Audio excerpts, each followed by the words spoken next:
Guys গত 50 বছর ধরে আমার বইয়ের শাশুড়ি এই যে আইফোন 16টা ইউজ করছে, তাই আর কি আজকে আমার বইয়ের শাশুড়িকে আমি গিফট করলাম আইফোন 17। চলো কেসটা তোমাদের শুরু থেকে বলি।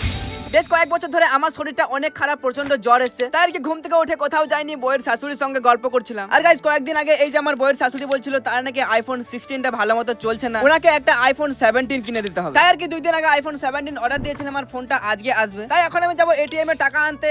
চলো বন্ধুকে একটা কল করি। Hello, what are you doing? I am going to the ATM, come to me quickly please. Yeah okay. Guys তারপর আমার বান্ধবীর চাবিটাকে বের করে বান্ধবীকে স্টার্ট দিয়ে সঙ্গে আমার দুটো বন্ধুকেও নিয়ে নিলাম আর সোজা চলে গেলাম একটা এটিএম এ। হ্যাঁ গাইস আমার বন্ধুগুলোকে এনেছি কারণ আমি এখন অনেকগুলো টাকা বের করবো যদি আমাকে কেউ কিডন্যাপ করে নেয় সেই ভয়ে। আর আমি তো বেশি টাকা বের করিনি, মানে ওই এটিএম এ যতগুলো ছিল ততগুলি বের করেছিলাম, 3-4 কোটি মতো। আর গাইস সেখান থেকে বাড়ি আসার সময় আমার কাছে কল আসে যে তোমার পার্সেলটা চলে এসেছে। তাই আর কি রাস্তার সাইডে একটা জায়গায় দাঁড়িয়ে পড়লাম আর ডেলিভারি বয়কে টাকা দিয়ে ফাইনালি ফোনটা আমার হাতে পেয়ে তারপর চলে এলাম ঘরে। চলে এখন আনবক্সিং করে তোমাদেরকে ফোনটা দেখাই। 1 2 3। এই যে গাইস আইফোন 7, ও সরি গাইস এটা আইফোন না অ্যান্ড্রয়েড বটে। তবে যাই হোক আজকে মাকে ফোন দিচ্ছি, তোমরা দোয়া করার জন্য এর থেকেও বড় কিছু দিতে পারি কোনো একদিন।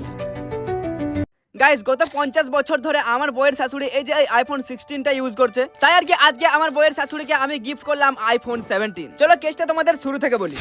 বেশ কয়েক বছর ধরে আমার শরীরটা অনেক খারাপ, প্রচন্ড জ্বর এসেছে, তাই আর কি ঘুম থেকে উঠে কোথাও যাইনি, বইয়ের শাশুড়ির সঙ্গে গল্প করছিলাম। আর গাইস কয়েকদিন আগে এই যে আমার বইয়ের শাশুড়ি বলছিল তার নাকি আইফোন 16টা ভালো মতো চলছে না, ওনাকে একটা আইফোন 17 কিনে দিতে হবে। তাই আর কি 2 দিন আগে আইফোন 17 অর্ডার দিয়েছিলাম, আমার ফোনটা আজকে আসবে। তাই এখন আমি যাবো এটিএম এ টাকা আনতে। চলো বন্ধুকে একটা কল করি। Hello, what are you doing? I am going to the ATM, come to me quickly please. Yeah okay. Guys তারপর আমার বান্ধবীর চাবিটাকে বের করে বান্ধবীকে স্টার্ট দিয়ে সঙ্গে আমার দুটো বন্ধুকেও নিয়ে নিলাম আর সোজা চলে গেলাম একটা এটিএম এ। হ্যাঁ গাইস আমার বন্ধুগুলোকে এনেছি কারণ আমি এখন অনেকগুলো টাকা বের করবো যদি আমাকে কেউ কিডন্যাপ করে নেয় সেই ভয়ে। আর আমি তো বেশি টাকা বের করিনি, মানে ওই এটিএম এ যতগুলো ছিল ততগুলি বের করেছিলাম, 3-4 কোটি মতো।